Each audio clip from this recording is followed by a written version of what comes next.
follower itu adalah cikal bakal seorang leader. Iya.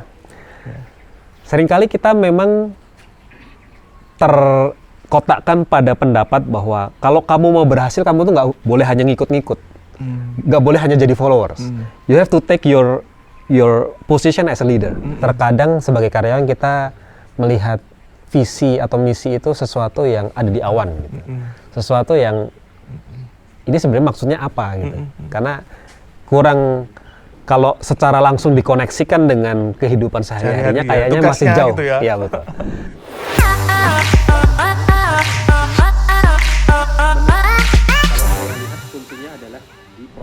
Assalamualaikum warahmatullahi wabarakatuh. Selamat pagi teman-teman sekalian, atau jam berapapun lah teman-teman nonton ya, di rumah masing-masing atau di tempat masing-masing. Pagi ini ketemu lagi, namanya Trik Talk. Kita cuma bincang-bincang santai aja dengan narasumber tentunya teman-teman atau rekan-rekan dari Trik ya, dari circle-nya Trik. Spesial banget pagi ini ketemu dengan Pak Imam nih. Teman-teman izin memperkenalkan, Pak Imam ini salah satu foundernya Trik dan saat ini beliau menjabat sebagai komisaris utama ya dari Trik. Nah, tema ngobrol kita, bincang-bincang kita kali ini yaitu a good leader is a good follower. Ya, sering dengar ya istilah itu. Nah, kali ini kita ingin mendengarkan dulu perspektif dari Pak Imam yang tentunya sudah banyak melintang bagaikan apa Pak Imam? Melintang bagaikan malang. Bagaikan malang melintang ya di dunia pekerjaan tentunya. Jadi kita ingin ngobrol-ngobrol dulu. Mungkin ngawalinya dengan cerita dulu nih Pak Imam nih. Tentunya proses tahapan hidup seseorang kan dari sekolah akhirnya masuk ke dunia kerja, dan di luar kerja mesti ketemu pimpinan, pernah mesti ngawalinya dulu juga jadi bawahan dulu, jadi karyawan, mesti punya berbagai macam pimpinan. Ceritain dulu dong pengalamannya awal karir, terus pernah jadi karyawan berapa lama, pernah jadi leader ya, pimpinan berapa lama, dan seperti apa pengalamannya. Monggo Pak Imam. Makasih Pak Hendy. Selamat pagi teman-teman, senang sekali bisa berkesempatan kali ini di join di Trik Talk. Kesempatan yang langka karena saya memang domisilinya tidak di Jogja, jadi ini kesempatan yang mahal buat saya.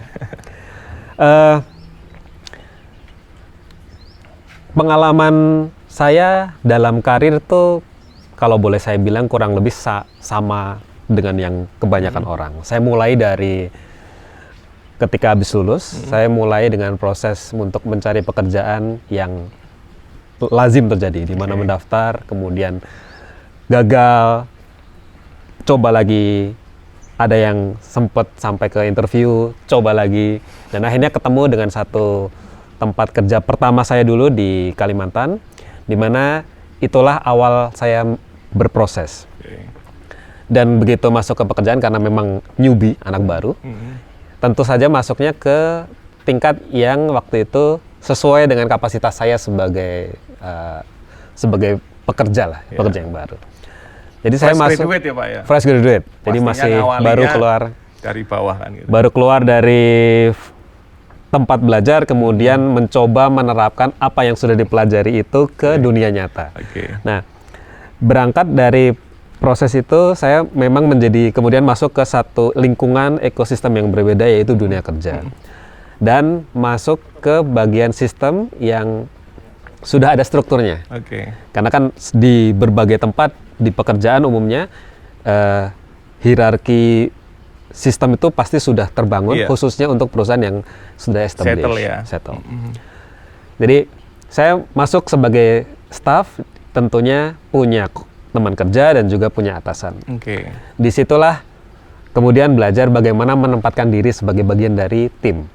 Selain sebagai pekerja, tetapi kita harus sadar bahwa kita itu bekerja bukan hanya untuk kita, bukan untuk keperluan pribadi, tetapi untuk keperluan yang lebih besar, yaitu bagaimana membantu tim kita mampu mendeliver apa yang diharapkan dari fungsi tersebut kepada organisasi atau perusahaan.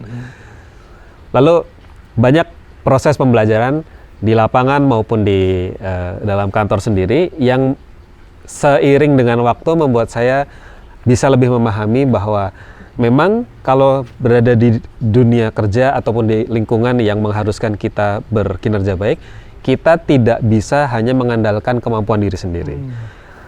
Kerjasama dengan tim dan juga atasan itu menjadi penting. Vertikal horizontal ya Pak? Vertikal dan horizontal. Jadi kita harus mampu menempatkan dan menyeimbangkan fungsi itu. Nah, banyak yang saya pelajari dari manajer-manajer saya waktu itu bagaimana untuk menjadi bagian dari tim yang berkontribusi positif, bagaimana juga untuk mampu membuat apa yang kita lakukan itu terkoneksi dengan apa yang ingin dicapai oleh tim. Nah, itu pentingnya peran seorang manajer untuk memberikan arahan. Memang kadang ada situasi di mana pekerjaan itu tiba-tiba banyak sekali, lalu kita agak gamang nih, mau mulai dari mana yang dikerjain dulu. Nah, yang saya rasakan waktu itu, salah satu solusi untuk mencari jawaban itu adalah bertanya kepada atasan kita. Karena peran seorang pemimpin yang telah diberikan tanggung jawab di bagian itu adalah dia harus mampu melihat dari kacamata yang lebih luas. Makanya dia seorang manajer atau pemimpin kemudian bisa memberikan arahan.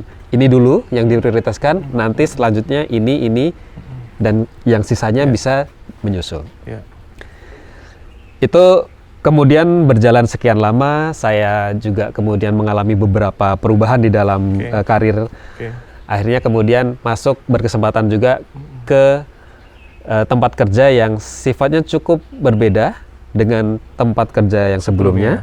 Cakupannya juga lebih luas karena tempat kerja yang kedua itu skopnya global. Jadi saya berkesempatan untuk melihat dimensi yang berbeda daripada saya punya sebelumnya. Spektrumnya lebih luas. Lagi-lagi saya melihat fungsi pemimpin dalam satu organisasi itu memang memegang peran penting. Karena mereka yang akan menentukan bagaimana tim itu bergerak menuju arah yang diharapkan. Kalau arahannya sudah keliru, otomatis gerbong timnya itu juga akan mengarah bergerak ke arah tempat yang mungkin awalnya tidak maksudnya bergerak ke sana, tapi karena arahnya tidak tepat, akhirnya melenceng. Nah, pentingnya seorang pemimpin yang saya pelajari waktu itu adalah bagaimana mampu memiliki visi yang jelas, melihat dalam jangka lebih jauh, kemudian menerjemahkan itu kepada anggota tim di bawahnya. Di proses pekerjaan yang sama, saya juga berkesempatan untuk melihat bahwa kultur itu juga memegang peranan penting dalam interaksi antara individu, interpersonal antar tim ataupun dengan yang ada di atasnya. Kita di timur punya kultur yang berbeda dengan mereka yang ada di barat. Jadi gaya kepemimpinan seseorang pun juga akan dipengaruhi oleh hal tersebut. Sehingga beda organisasi, beda budaya kerja, culture-nya beda. Itu caranya pun beda ya, metode dan itu saya rasa pembelajaran yang penting adalah bagaimana kita beradaptasi. Kuncinya adaptasi. Adaptasi. Karena kita makhluk hidup, manusia itu punya kemampuan dasar untuk melakukan hal itu, yaitu adaptasi. Tinggal kita mau atau tidak. Karena tidak selalu gaya yang kita temui itu sesuai dengan gaya kita. Maka kita harus mampu mengukur mana yang kita bisa take, mana yang kita bisa give.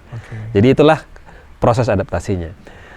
Tapi dari proses yang saya tempuh selama ini berkarir, berapa tahun Pak totalnya? Saya mulai masuk ke dunia kerja, membangun karir itu sejak 2005. Setelah itu saya susul sebentar tuh Pak ya? Sempat disusul Pak Hendy sebentar, kemudian bulan madu sebentar, terus kita berpisah. 2005 sampai sekarang berarti berapa ya? Lebih dari 15 tahun. 18 Pak. Ya, lebih dari 15 tahun. Luar biasa. Tapi saya merasa banyak yang masih harus saya pelajari. Nah, salah satu pembelajaran yang cukup unik dari perjalanan karir saya adalah ketika saya kemudian mencoba masuk ke ranah yang berbeda dari kalau dibandingkan dengan proses sebelumnya yang tadinya saya merupakan bagian atau pekerja di suatu sistem. Bersama teman-teman di Trik, waktu itu kita menginisiasi ide dan cita-cita bersama yang akhirnya kita ada di sini bersama Trik. Nah, pengalaman ini membawa saya ke spektrum yang berbeda. Karena kalau sebelumnya itu saya ada di bagian dari sistem seperti yang tadi saya sampaikan, jadi sudah ada yang terbentuk, saya masuk gitu, koridornya sudah ada. Jalani ya Pak ya. Sekarang sebagai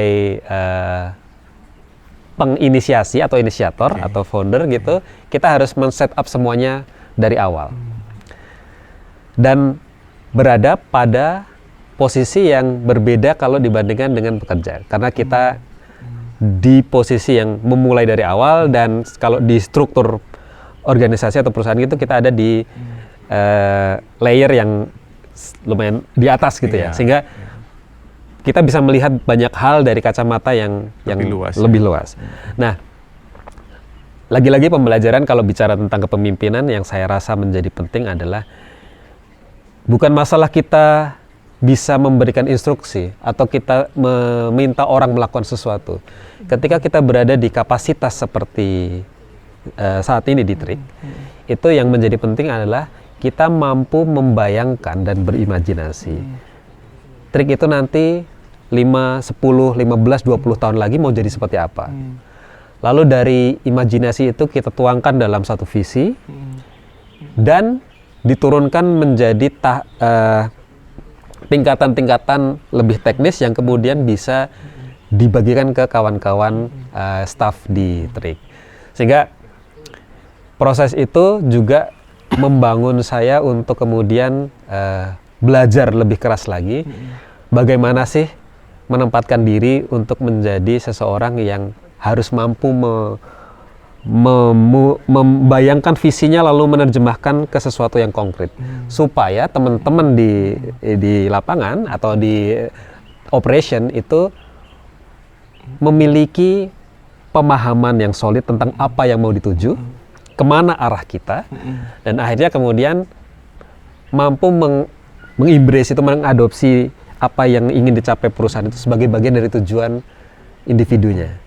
Sehingga itu yang kita ingin bentuk bersama dengan para founder di Trik, bahwa ini bukan hanya keinginannya para founder, tapi sebenarnya ini adalah tujuan kita bersama sebagai kesatuan di Trik. Kalau boleh saya sarikan dalam bentuk keyword ya Pak, dari cerita perjalanan Pak Imam awal karir sampai sekarang ini. Keyword pertama adalah whatever lah dia sebagai leader atau dia follower, nomor satu adalah kemampuan adaptasi itu penting banget. Itu nomor satu. Entah itu sebagai leader, entah itu sebagai follower atau sebagai karyawan atau atasan ya, itu adaptasi, menyesuaikan dengan kondisi, tujuan, tim yang sedang dikerjakan. Nomor dua adalah teamwork-nya tadi ya, kemampuan bekerja sama juga penting. Nah, satu additional sebenarnya tadi yang terakhir Pak Imam sampaikan, visioner ini terutama bagi para leader nih harus memiliki atau minimal berusaha mengupgrade lah supaya visinya itu lebih jauh ke depan. Tapi saya punya perspektif yang beda Pak, ini mungkin bisa Pak Imam tanggapi nanti ya. Saya pikir vision, kemampuan melihat visi ke depan itu di sisi karyawan pun memerlukan ini. Karena ketika bisa memahami visi, menurut saya itu dia bisa menerjemahkan dalam bentuk tugasnya dia. Oh, jadi memahami. Kan kita kadang tuh suka ribet ya. Saya pernah jadi bawahan juga, jadi karyawan pernah ngawali dulu. Terus ngomongin tentang visi, misi itu kan bagi saya seorang karyawan tuh awang-awang banget kan. Nah, itu gimana Pak? Ceritain dong gimana supaya karyawan sebagai follower itu bisa mengetahui visi organisasi yang besar, terus bisa menerjemahkan dalam konteks tanggung jawab dia aja, nggak usah luas-luas dulu, karena kan mesti semua ada porsinya masing-masing. Betul. Gimana Pak Imam? Jadi memang betul sekali Pak ini tadi disampaikan bahwa terkadang sebagai karyawan kita melihat visi atau misi itu sesuatu yang ada di awan, gitu. Sesuatu yang ini sebenarnya maksudnya apa gitu, karena kurang kalau secara langsung dikoneksikan dengan kehidupan sehari-harinya kayaknya masih jauh. Gitu ya. Iya betul. Nah, itulah pentingnya kita mampu menerjemahkan. Kalau saya lihat kuncinya adalah di proses penerjemahannya. Kenapa? Karena dalam proses penerjemahan itu kita kemudian bisa memasukkan elemen perspektif tim kita atau teman-teman karyawan supaya bisa menjadi bagian dari apa yang ingin dilakukan atau yang perlu dilakukan untuk mencapai misi dan Sejalan visi lah itu ya. sejalan. Kalau kita kemudian bisa mengemas ide kita, visi kita dalam konteks yang lebih konkret dan mudah dimengerti dengan bahasa yang oleh teman-teman kita di operation itu bisa dicerna dengan baik, itu menjadi kunci di mana kita akan masuk lebih mudah ke teman-teman staff untuk membawa pesan ini menjadi bukan hanya pesan organisasi atau ingin capaian organisasi, tapi juga ini menjadi pesan untuk pribadi. Meresap ke dalam, membuat mereka merasa apa yang ingin dicapai oleh perusahaan adalah apa yang ingin saya capai juga. Jika ketika konektivitas itu sudah dapat, itu akan membuat motivasinya muncul, ownership-nya tercipta, dan ujungnya adalah kemauan teman-teman staff dalam menjalankan tugasnya, dalam fungsi pekerjaannya itu juga menjadi naik. Harapannya outputnya adalah optimal, produktivitasnya lebih optimal, rasa nyaman dalam bekerjanya terbentuk, dan tentunya kalau kita cuplik salah satu misinya Trik adalah kita mampu menciptakan kesejahteraan bersama.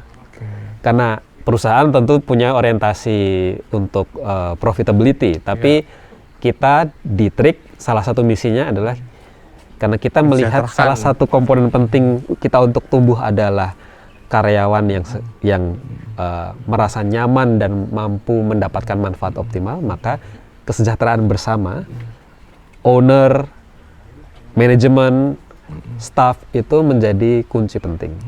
Tentunya itu yang kita ingin sama ciptakan. Oke, Pak, mungkin ini last question ya.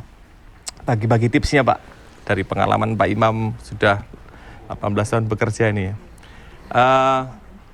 Menerjemahkan tema tadi itu. A good leader is a good follower ya. Karena saya yakin mungkin di suatu organisasi kita hanyalah follower. Tapi bisa jadi di organisasi lain, entah itu di rumah, entah itu. Rumah kan organisasi juga ya.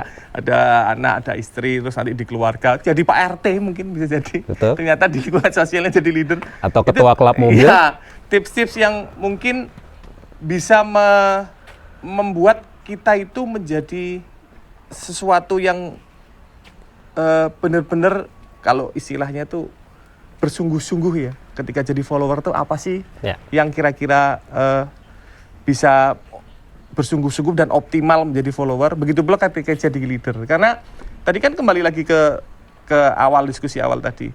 Kalau ini sama-sama megang peran dan menjalankan perannya dengan baik, goals yang ingin dicapai itu akan lebih mudah, ya kan? Seperti itu. Silakan Pak Imam. Good leader is a good follower ya temanya. Jadi ini adalah satu premis yang dipopulerkan oleh filosof Yunani Aristotle. Jauh sebelum kita ada. Ada ya. Berarti udah ke zaman gak enak ya Pak? Sudah zaman gak enak. Tapi kemudian secara perkembangan ada premis itu kemudian diterjemahkan menjadi sejumlah teori. Kalau di Robert Greenleaf itu servant leadership, jadi memimpin dengan melayani. Ya. Terus Robert Kelly juga ada sejumlah teori yang menyatakan bahwa follower itu adalah cikal bakal seorang leader. Iya. Seringkali kita memang terkotakkan pada pendapat bahwa kalau kamu mau berhasil, kamu tuh nggak boleh hanya ngikut-ngikut, nggak boleh hanya jadi followers. You have to take your position as a leader. Memang itu adalah jargon atau pendapat yang sifatnya progresif, di mana kita tuh harus punya ambisi yang cukup untuk tumbuh. Tapi menurut saya bukan berarti bahwa kita itu ketika kita menjadi follower kita selalu ketinggalan, tidak. Karena following itu proses. Mengikuti proses atau sistem, belajar dari mereka yang sudah lebih dahulu menempuh perjalanan itu adalah bagian dari kita bertumbuh.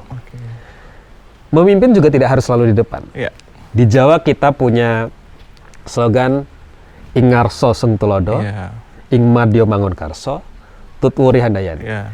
Di setiap titik itu sebenarnya kita mampu punya peran sebagai pemimpin. Iya. Bisa di depan, of course. Bisa di tengah sebagai orang yang memotori gerakan ini. Bisa juga di belakang. Atau mendorong ya. Mendorong. Jadi peran kepemimpinan buat saya bukan harus selalu kita yang muncul di layar kaca, kita muncul di foto-foto.